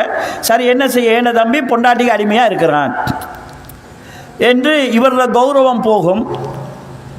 குடும்பத்துக்குள்ளேயும் அந்த அவங்களோட உறவுகளுக்கிடையும் சரியான ஒரு ஒட்டு இல்லாமல் போகும். அப்போ கணவன் வாக்களித்தால் அதை நிறைவு செய்கிறதுக்காக, அந்த வாக்கை கடைபிடிக்கிறதுக்காக மனைவி ஹெல்ப் பண்ணணும். இது மனைவியினுடைய கடமையாக ரசூல் ஸல்லல்லாஹு அலைஹி வஸல்லம் சொல்கிறாங்க. இதே போல் நபி ஸல்லல்லாஹு அலைஹி வஸல்லம் அவங்களிடத்தில் ஒரு ஆண் என்ன செய்யணும் என்கிற சம்பந்தமாக சஹாபாக்கள் கேட்குறாங்க. நபி ஸல்லல்லாஹு அலைஹி வஸல்லம் சொன்னாங்க, அன் துத்திமுஹா இதா தைம்த, நீ சாப்பிடுகிற போது அவளுக்கு உணவு கொடுக்க வேண்டும். இதில் வந்து எங்களோட பெண்கள் பெருமளவில், ஸ்ரீலங்கா இந்தியா பெண்கள் பெருமளவில் எதிர்பார்க்கறது இல்லை. சாப்பாடு விஷயம் பெண்கள் பெருசாக அலற்றதில்லை. இருந்தால் தின்னுவாங்க, இல்லாட்டி பிரச்சனை இல்லை. மாப்பிள்ளை இருந்தால் ஆக்குவாங்க, மாப்பிள்ளை இல்லாட்டி ஆக்காமல் கூட இருந்துருவாங்க. சாப்பாட்டை அவங்க அவ்வளோ பொருட்டாக நினைக்கிறதில்ல. ஆனால் ஆண்கள்கிட்ட இதில் வீக்னஸ் இருக்குது. அவங்க ஜொலியாக பிரின்சிபாலோட போவாங்க, அங்கே இங்கே சாப்பிடுவாங்க. அந்த இதை மனைவிக்கு கொடுக்காத போக்கு இருக்குது. நபி ஸல்லல்லாஹு அலைஹி வஸல்லம் சொன்ன வாசகம் எப்படின்னா, அன் துத்திமுஹா இதா தைம், நீ சாப்பிடுகிற போது அவளுக்கு உணவு கொடுக்கணும். இஸ்லாமிய மார்க்கத்தில் கணவன் மனைவி ஒன்றாக இருந்து சாப்பிடுவது விரும்பத்தக்கது. ஏனைய சமயங்களில் மாப்பிள்ளை தின்றதுக்கு பிறகு தான் பொம்பளை தின்னணும். ஆனால் இஸ்லாம் என்ன சொன்னால், ஒன்றாக இருந்து சாப்பிடுவது சிறப்பு. ஆயிஷா ரலியல்லாஹு அன்ஹா சொல்கிறாங்க, நானும் ரசூலுல்லாஹும் ஒரே தட்டில் இருந்து சாப்பிடுவோம். இப்போ எங்கட பகுதியில் கல்யாணம் முடித்த புதுசில் மாப்பிள்ளைக்கும் பொண்டாட்டிக்கும் ஒரு பின்னாண்ட கொடுப்பாங்க. போக பிளேட்டை ரெண்டாக்கிடுவாங்க. கொஞ்சம் பழைய பொண்டாட்டி புருஷன் கொண்டா இருந்து சாப்பிட்டா என்னமோ புது பொண்டாட்டி மாதிரி ஒன்றா இருந்து தின்றான்னு சொல்லுவாங்க. இஸ்லாத்தில் என்னன்னு சொன்னால், கணவன் மனைவி ஒன்றா இருந்து சாப்பிட்றது சிறப்பு. ரசூல் ஸல்லல்லாஹு அலைஹி வஸல்லம் ஆயிஷா நாயகி சொல்கிறாங்க, ஒரு கோப்பை தான் வச்சுக்குவோம் தண்ணி குடிக்கிறதுக்கு. நான் குடிச்சிட்டு கீழே வச்சா ரசூலுல்லா அந்த கோப்பையை எடுத்து அவங்க வாய் வச்சு குடிப்பாங்க. நான் எங்கே வாய் வச்சேனோ அந்த இடத்துல வாய் வச்சு ரசூலுல்லா குடிப்பாங்க. அந்த கிளாஸில் ரசூலுல்லா குடிச்சிட்டு வச்சாங்கன்னா அவங்க எந்த இடத்துல வாய் வச்சு குடித்தாங்களோ அந்த இடத்துல வாய் வச்சு நான் குடிப்பேன். இது நெருக்கத்துக்கு ரசூல் அவங்க சொல்கிறாங்க. சாப்பிடும்போது ஒரு இறைச்சி துண்டை கடிச்சிட்டு ரசூலுல்லா வைப்பாங்க. வச்சா அவங்க வாய் வச்சு கடித்த அதே இடத்துல வாய் வச்சு நான் கடிப்பேன். நான் முதல்ல எடுத்து கடிச்சேன்னு சொன்னால் ரசூலுல்லாஹ்க்கு பாதியை வைப்பேன். நபி ஸல்லல்லாஹு அலைஹி வஸல்லம் அவங்க நான் வாய் வைத்து கடித்த அதே இடத்துல வாய் வச்சு இறைச்ச கடிப்பாங்க. சாப்பாடை பிரிச்சுக்கிறது, 4 இறைச்சி துண்டு இருக்குது, உனக்கு 2 எனக்கு 2, நான் பாதி நீ பாதி, இப்படி சாப்பிடலாம். அவங்க ஒன்றை எடுத்து 2 பேரும் பாதி பாதியாக சாப்பிடுவோம். ஒரு கோப்பையை வச்சு 2 பேரும் பாதி பாதியாக குடிப்போம். ஒரு பாத்திரத்தில் ஒன்றா நானும் ரசூலுல்லாவும் குளிப்போம். ஒரு பாத்திரத்தில் குளிக்கும்போது 2 பேருக்கும் 2 கப்பு வச்சுக்க மாட்டோம். ஒரு கப்பை வச்சு 2 பேரும் ஒரே பாத்திரத்தில் குளிப்போம். அங்கே டெப் வசதி இல்லை. பக்கெட்டில் தண்ணியை நிறச்சி நானும் ரசூலுல்லாவும் ஒரே கோப்பையை வச்சு குளிப்போம். ரசூலுல்லாஹ்வோட கையில் கோப்பை இருந்தால் அவங்க தண்ணி அள்ளி ஊற்றும் போது எனக்கு தண்ணி வேணும் எனக்கு தண்ணி வேணும் நான் கோப்பையை பறிப்பேன். ஏண்ட கையில் கோப்பை வந்துச்சுன்னா நான் தண்ணி அள்ளி அள்ளி ஊற்றும் போது ரசூலுல்லாஹ் ஏண்ட கையில் இருக்கக்கூடிய கோப்பையை பறித்து பாத்திரத்தை பறித்து அவங்க தண்ணி குளிப்பாங்க. இப்படி ஆயிஷா சொல்கிறாங்க. இன்றைக்கு இருக்கக்கூடிய உளவியாளர்கள் சொல்கிறாங்க, கணவனும் மனைவியும் ஒன்றாக குளிப்பது அவங்களுக்கு மத்தியில் இருக்கக்கூடிய நிறைய உளவியல் ரீதியான பிரச்சனைகளை இல்லாமாக்குன்னு சொல்கிறாங்க. அப்போ சாப்பிடும்போது நீ சாப்பிடும்போது அவளுக்கும் சாப்பாடு கொடு, இது நீ செய்கிற கடமைன்னு சொல்கிறாங்க. ரெண்டாவது, நீ புத்தாடை அணிகிற போது மனைவிக்கும் புத்தாடை கொடுன்னு சொல்கிறாங்க. இதில் மாப்பிள்ளமார் நல்ல அவங்க என்ன மாதிரி ஆடை அணிந்தாலும் மனைவி நல்லா உடுக்கணும்னு பார்த்துக்கிறாங்க. இல்லாட்டி வைஃப்மார் அப்படி பார்த்துக்கிற மாதிரி வச்சுக்கிறாங்க. சாதாரண ரப்பர் செருப்பை போட்டுக்கொண்டிருக்கிறவனும் தன்னை மனைவிக்கு 4-5 செருப்பு வாங்கி வச்சுக்கலாம்.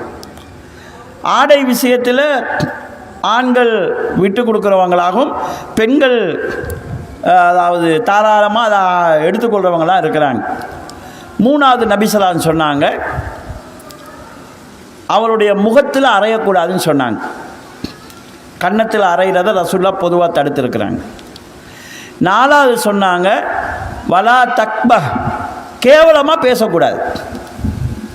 ஒரு பெண்ணுடைய பற்றி கேவலமாக பேசுகிறேன்னு சொன்னால் அவங்களோட அங்க அடையாளம் சம்மந்தமாக, முகம் சம்மந்தமாக, உடல் சம்மந்தமாக, குடும்பம் சம்மந்தமாக கேவலமாக பேசக்கூடாது. அது அவங்களோட மனசை பெருமளவில் உடைக்கும். வலா தஹுஜுருஹா இல்லா ஃபி பைத், வீட்டை தவிர வேறு எந்த இடத்திலும் மனைவி மீதான வெறுப்பை காட்டக்கூடாது. மனைவி மேலே வெறுப்பு வரலாம், சேர்ந்து வாழும்போது சில பிரச்சனைகள் வரத்தான் செய்யும்.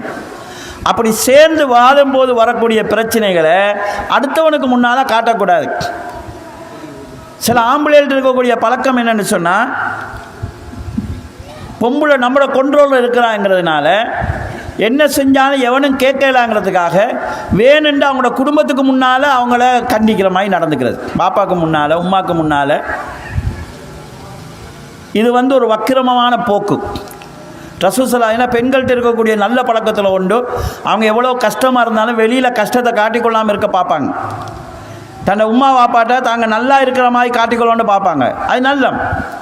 இப்போ இவன் வேணுண்டு அவங்களோட உமா வாப்பாவுக்கு முன்னால் அடிக்க போகிறது, ஏச போகிறது, கேவலமாக பேசுகிறது, இதை ரசூலுல்லாஹ் கண்டிக்கிறாங்க. அப்போ ஆணுக்கென்று சில செய்திகளை நபி ஸல்லல்லாஹு அலைஹி வஸல்லம் சொல்லியிருக்கிறாங்க. இதே போல் பெண்ணுக்கென்று சொல்லி சில செய்திகளை சொல்லியிருக்கிறாங்க.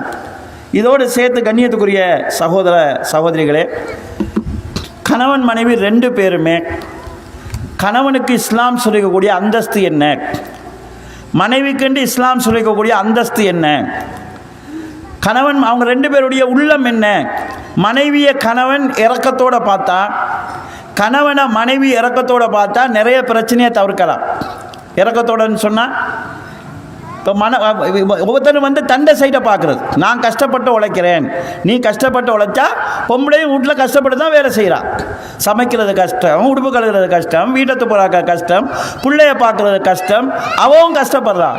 என் மனைவியும் கஷ்டப்படுகிறாள் என்கிறத உணர்ந்து அவனோட கஷ்டத்தில் பங்கெடுக்கிற மன இயல்போடு கணவன் நடந்து கொண்டா, கணவன் கஷ்டப்படுறாரு என்கிறத உணர்ந்து அவருக்கு இலகுபடுத்துகிற விதத்தில் மனைவி நடந்து கொண்டார்.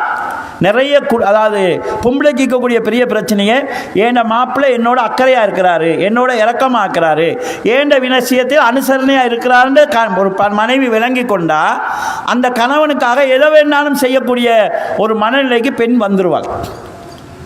பொம்பளை அதை டெஸ்ட் பண்ணுவாங்க.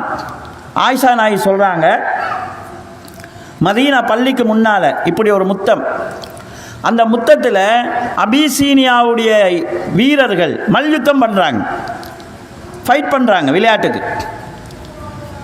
ஆயிஷா நாயுடைய முகத்தில் அதை பார்க்கணும் என்கிற தன்மை விளங்குது. அப்போ ரசூலுல்லாஹ் கேட்குறாங்க, ஆயிஷா நீ அதை பார்க்க விரும்புறியாண்டு? ஆமுன்னு சொல்கிறாங்க. அவர் ரசூலுல்லாஹ் உனக்கு இதெல்லாம் தேவையில்லாத வேலை, ஆம்பளை விளையாடுறாங்க, நீ என்னதை பார்க்கணும்னு சொல்லி விரட்டலை. ரசூலுல்லாஹ்வோட வீட்டு சிவத்தில் அதாவது வாசலில் ரசூலுல்லாஹ் இப்படி கையை வச்சுட்டு நிற்கிறாங்க. ஆயிஷா நாயி ரசூல்லாட இந்த கன்னத்து பகுதியில் இருந்து அந்த விளையாட்டை பார்க்குறாங்க. ரசூல்லா இப்படி கையை ஊண்டிட்டு நிற்கிறாங்க, ஆயிஷா நாயி பின்னால் நின்று இந்த பக்கத்தால் பார்க்குறாங்க. ஹதீஸில் எப்படி வருதுன்னா, ஹத்தி அலா ஹத்திஹி, ஆயிஷா நாயி சொல்கிறாங்க, என் கன்னம் ரசூல்லாட கன்னத்தில் பட்டு கொண்டிருக்க நான் அந்த விளையாட்டை பார்த்தேன். இடையில ரசூலுல்லாஹ் கேட்டாங்க, ஆயிஷா போதுமான்னு கேட்டாங்க. இல்லை யா ரசூலுல்லாஹ், இன்னும் பார்க்கணும்னு நான் சொன்னேன். திரும்ப கொஞ்சம் நேரம் போய்த்து ஆயிஷா போதுமான்னு கேட்டாங்க. நான் இன்னும் பார்க்கணுன்னு சொன்னேன். இப்படியே நான் சொல்லி கொண்டிருந்தேன். நான் சொல்லும் வரைக்கும் ரசூலுல்லாஹ் அப்படியே கையை வச்சு பார்த்துட்டே இருந்தாங்க. ஆயிஷா நாயி சொல்கிறாங்க, உண்மையிலே அந்த விளையாட்டை அவ்வளோ நேரம் பார்க்கணுன்னு ஐடியாவே எனக்கு இல்லை. என் ஐடியா என்னன்னு கேட்டால், நான் பார்க்கணும்னு சொன்னால் எனக்காக ரசூலுல்லாஹ் எவ்வளோ நேரம் இப்படி கையை குத்தி வச்சுட்டு பார்த்துட்ருக்குறாங்க, எனக்காக எவ்வளோ டைமை ரசூலுல்லாஹ் செலவழிக்க தயாராக இருக்கிறாங்க, இதை அறிஞ்சு கொள்ளணும்னு நான் நினச்சேன்னு சொல்கிறாங்க. அவங்க ஆயிஷா நாயி ரசூலுல்லாஹ்வோட மனைவி, எனக்காக என் மாப்பிள்ளை எவ்வளோ டைம் செலவழிக்க ரெடியாக இருக்கிறாருன்னு நான் பார்த்தேன்னு சொல்கிறாங்க. அப்போ பெண்கள் பார்ப்பாங்க, மாப்பிள்ளை எனக்காக என்ன செய்ய ரெடியாக இருக்கிறாரு, எவ்வளோ செலவழிக்க ரெடியாக இருக்கிறாரு, எவ்வளோ டைம் செலவழிக்க ரெடியாக இருக்கிறாரு, எனக்கு கஷ்டம்னா எவ்வளோ தூரம் இறங்கி வாரத்துக்கு ரெடியாக இருக்கிறாரு, இதை பார்ப்பாங்க. இறங்கி வாராருன்னு தெரிஞ்சிட்டா உங்களுக்காக எதை வேணாலும் அவங்க செய்யக்கூடியவங்களாக இருப்பாங்க. அப்போ நபி ஸல்லல்லாஹு அலைஹி வஸல்லம் அவங்க கணவனை அவனோட கஷ்டத்தை உணர்ந்து மனைவி பார்ப்பதும், மனைவியினுடைய கஷ்டம் சிரமம் சிக்கல்களை உணர்ந்து மனைவியை கணவன் பார்ப்பதும் குடும்ப வாழ்க்கையில் ஒருவரை ஒருவர் உணர்ந்து கொள்வதற்கு, ஒருவரை ஒருவர் புரிஞ்சு கொள்வதற்கான அடிப்படையாக சொல்கிறாங்க. ஆனால் இப்படி இருக்கும்போது சைத்தான் விடமாட்டான். இடையில சந்தேகத்தை போடுவான், இடையில கௌரவ பிரச்சனையை போடுவான். அவர் செஞ்சா என்ன, இவர் செஞ்சா என்ன என்கிற மாதிரி நானா நீயா என்கிற போட்டியை கணவன் மனைவிகளை உண்டாக்குவான். இதையெல்லாம் சமாளித்து கொண்டு போகிறது தான் ஒரு குடும்ப வாழ்க்கையாக இருக்குது. இந்த குடும்ப வாழ்க்கையை சரியாக நம்ம கொண்டு போனால் அது ஒரு இபாதத்தாக இருக்குது. மனைவிக்கு ஒரு கணவன் செய்யக்கூடிய விஷயங்கள் இபாதத்தாக இருக்குது. ஆயிஷா நாயிட்ட கேட்குறாங்க, ரசூலுல்லாஹ் வீட்டில் என்ன செய்வாங்க? வீட்டில் சும்மா இருக்கிற நேரத்தில் பி மிகுனத்தி அகலிகி, மனைவிமாருக்கு ஹெல்ப்பாக இருப்பாங்க. வீட்டு வேலைகளில் ரசூல் ஸல்லல்லாஹு அலைஹி வஸல்லம் அவங்க மனைவிமாருக்கு ஹெல்ப்பாக இருப்பாங்க. வீடு கூட்டணும்னா பொம்பளை தான் கூட்டணும் இல்லை, நீங்கள் சும்மா இருந்தீங்கன்னா தும்புக்கட்டை எடுத்து கூட்டலாம், பிரச்சனை இல்லை. கை தேஞ்சு போக மாட்டிச்சு, அது கௌரவ பிரச்சனையான விஷயம் இல்லை. ஆம்பளை பிள்ளைகளும் தான் உம்மா தான் எல்லாம் செய்யணும்னு பார்த்து கொண்டிருக்க வேண்டிய அவசியம் கிடையாது. இன்றைக்குள்ள பிரச்சனை என்னன்னு சொன்னால், ஆம்பளை பிள்ளைகளும் வீட்டு வேலை செய்கிறதில்ல, பொம்பளை பிள்ளைகளும் வீட்டு வேலை செய்கிறதில்ல. பிள்ளைகளோட உடுப்பை உம்மா தான் கழுவணும், உம்மா தான் காயப்படணும், காஞ்ச உடுப்பை உம்மா தான் எடுத்துகிட்டு வரணும், எடுத்துகிட்டு வந்த உடுப்பை மடித்து வைக்கணும் உம்மா தான், எடுத்து அல்மாரியிலே உம்மா தான் வைக்கணும். வளர்ந்த பிள்ளைகளும் இருக்கிறாங்க, வளர்ந்த ஆம்பளை பிள்ளைகளும் இருக்கிறாங்க. யாருமே இதில் சப்போர்ட் பண்ணுறது கிடையாது. அப்போ இந்த குடும்ப சின்ன வயசில் இது பழக்க வேண்டியிருக்குது பிள்ளைகளுக்கு. அப்போ நீங்கள் மனைவி வேலை செஞ்சுக்கிறான்னா முன் ஹோல்டில் இருந்து கொண்டு தண்ணி கொஞ்சம் கொண்டு வாங்க குடிக்கிறதுக்கு. ஏன் குசினிக்கு நீங்கள் போய் எடுத்து குடித்தா கை தேஞ்சா போகும். அப்போ உள்ளே இருந்து முன்னுக்கு கொஞ்சம் நீங்கள் ஆக்கள் இருந்தால் பிரச்சனை இல்லை, முன் ஹோல்டர் சும்மா தான் இருக்கிறீங்க, தண்ணி கொண்டு வாங்க, டீ கொண்டு வாங்க. வேலைக்கு மேலே வேலை சொல்லிட்டு இருக்கும்போது இந்த இறக்க குணம் இருந்தால், பாவம் ஒய்ஃப் குசினி கஷ்டப்படுறா, நம்ம போய்த்து அவங்க ஏதாவது ஹெல்ப் பண்ணாட்டியும் பரவாயில்ல, நம்ம மேலுக்கு மேலே வேலை சொல்லாமல் இருக்கலாமே என்கிற டைப்பில் இருக்கலாம். இந்த பழக்கங்கள் வந்தால் கணவன் மனைவிக்கு இடையில் உறவு இருக்கமா இல்லைன்னு சொன்னால் சின்ன சின்ன கெப்புகளை பிடிச்சு கொண்டு சைத்தான் பிரச்சனையை உண்டாக்குவான். வீட்டில் ஒரு நிம்மதியான வாழ்க்கை கிடைக்காது. எனவே கண்ணியத்துக்குரிய சகோதரர்களே, குர்ஆன் ஹதீஸில் நிறைய வழிகாட்டல்கள் எங்களுக்கு சொல்லப்பட்டிருக்குது. நபி ஸல்லல்லாஹு அலைஹி வஸல்லம் வாழ்க்கையிலையும் எங்களுக்கு ஏராளமான வழிகாட்டல்கள் தரப்பட்டிருக்குது. இந்த வழிகாட்டல்களை அறிந்து கொள்வது தான் நிம்மதியான ஒரு குடும்ப வாழ்க்கைக்கான வழியாக இருக்குது. செல்வத்தாலேயோ செழிப்பாலேயோ அந்த நிம்மதியை பெற முடியாது. இப்போ கிட்டத்தட்ட அம்பானியோட மகளில் கல்யாணம் நடந்துச்சு, 5000 கோடி செலவழிச்சிருக்கலாம். அதில் கல்யாணத்தில் அம்பானியோட பொம்பளை இருக்கிறா, அவனோட மகன் வாரான், மகனும் வைஃபோட வாராரு. பொம்பளை கதைக்க போகிறான், உம்மா கதைக்க போகிறான், மகன் சைட்டாகி போகிறான். மருமகளோட கதைக்கும் போது கையை பிடிச்சி இழுத்துட்டு அங்கால போகிறான். நீ 5000 கோடி செலவழித்து கல்யாணம் செஞ்சாலும் மகனுக்கும் உம்மாவுக்கும் இடையில் உறவு சரியில்லை. சபையில் பேச வந்தால் விளக்கிட்டு போகிறாங்க. அப்போ இந்த உறவு நேசம்ங்கிறது பணத்தால் சரி பண்ண இயலாது. நபி ஸல்லல்லாஹு அலைஹி வஸல்லம் அவர்கள் உலகம் என்பது இன்பம் அனுபவிக்கக்கூடிய ஒரு இடம்தான். அதில் இன்பங்கள்லாம் ஆகச் சிறந்தது அல் மர்அத்து சாலிஹா, சாலிகான மனைவின்னு சொல்கிறாங்க. சாலிகான ஒரு மனைவி கிடைத்து வாழ்க்கையில் பிரச்சனைகள் வந்தால் சின்ன சின்ன பிரச்சனைகளுக்காக குடும்ப சிக்கல்களுக்காக நீங்கள் பிரிஞ்சிடாதீங்க. லா யஃப்ரகு முஃமினுன் முஃமினத்தன், மூமினான ஒரு ஆண் தன் மனைவி மூமினான பெண்ணிடம் இருக்கக்கூடிய குறைகளை பார்த்து பிரிஞ்சு விட வேண்டாம். ஃபைன் கரிஹ மின்ஹா ஹுலுக்கன் ரதிய மின்ஹா ஆகர். அந்த மனைவிடத்தில் ஏதாவது ஒரு விஷயத்தில் நீங்கள் குறை கண்டா, எல்லா மனுஷன்ட்டையும் குறை இருக்கும், அவங்கள்ட்ட இருக்கக்கூடிய நிறைய பாருங்கள், நிறைய பார்த்து உங்களோட மனசை நீங்கள் தேர்த்தி கொள்ளுங்க என்று ரசூல் ஸல்லல்லாஹு அலைஹி வஸல்லம் சொல்கிறாங்க. எனக்கு விரும்பின மாதிரி 100க்கு 100 சரியாக ஒரு பொம்பளை இந்த உலகத்தில் இருக்க மாட்டான். ஏன்னா பொம்பளைக்கு விரும்புகிற மாதிரி 100க்கு 100 சரியான மாப்பிள்ளையும் இந்த உலகத்தில் இருக்க மாட்டாங்க. ஒரு 50% மேலே நம்ம எதிர்பார்த்ததுக்கு மேலே இருக்குதுன்னா சந்தோஷமாக அதை ஏற்றுக்கொண்டு போகிற பக்குவமும் குடும்ப வாழ்க்கைக்கு தேவையாக இருக்கும். எனவே இந்த குடும்ப வாழ்க்கை தொடர்பில் ரசூல் ஸல்லல்லாஹுடைய வாழ்க்கை, அவங்களோட மனைவிமார்களுடைய வாழ்ந்த முறை, சஹாபாக்கள் கணவன் மனைவி வாழ்ந்த முறைகள், இவற்றை நாங்கள் படிக்கிறதும், திருமணம் செய்ய போகிறவங்க மனைவிண்டா யார், அவருடைய இயல்பு என்ன, பெண்ணுண்டா யார், பெண்ணுடைய பலகீனங்கள் என்ன, பலம் என்ன, இந்த விஷயங்களையும், திருமணம் முடிக்க போகிற இளம் பெண்கள் ஆம்பளண்டா யார், ஆம்பளுடைய இயல்பு என்ன, அவனுடைய குணங்கள் என்ன, கணவன்டா யார், கணவனுடைய அந்தஸ்து என்ன, இந்த அடிப்படைகளையும் புரிந்து கொண்டு இல்லற வாழ்க்கைக்குள்ள போகிறது நிம்மதியான ஒரு குடும்ப வாழ்க்கை வருவதற்கு, குடும்ப வாழ்க்கை ஊடாக அல்லாஹ் நாடக்கூடிய நாட்டம் நடப்பதற்கும் வழியமைக்கும். அப்படியான நிம்மதியான சூழலில் வளரக்கூடிய குழந்தைகள் எதிர்காலத்தில் நல்ல சமூகமாக நல்ல பிரஜைகளாக வருவதற்கான வாய்ப்பும் அதிகமாக இருக்கும். எல்லாம் வல்ல அல்லாஹ் ஜல்ல ஷானஹு தஆலா எங்களுடைய குடும்ப வாழ்க்கையும் அவனுக்கு விருப்பமான ஒரு வாழ்க்கையாக ஒரு இபாதத்தாக ஆக்கி எங்களுடைய குடும்ப வாழ்க்கையிலையும் இருக்கக்கூடிய பிரச்சனைகளையும் சைத்தானுடைய சூழ்ச்சிகளையும் தவிர்த்து இந்த குடும்ப வாழ்க்கையில் நிம்மதியான ஒரு சூழலை தந்த அருள் புரிவானாக என வேண்டி விடைபெறுகிறேன். வாஹிரு தௌவானா அல்ஹம்துலில்லாஹி ரப்பில் ஆலமீன். வஸ்ஸலாமு அலைக்கும் வரஹ்மத்துல்லாஹி வபரகாத்துஹு.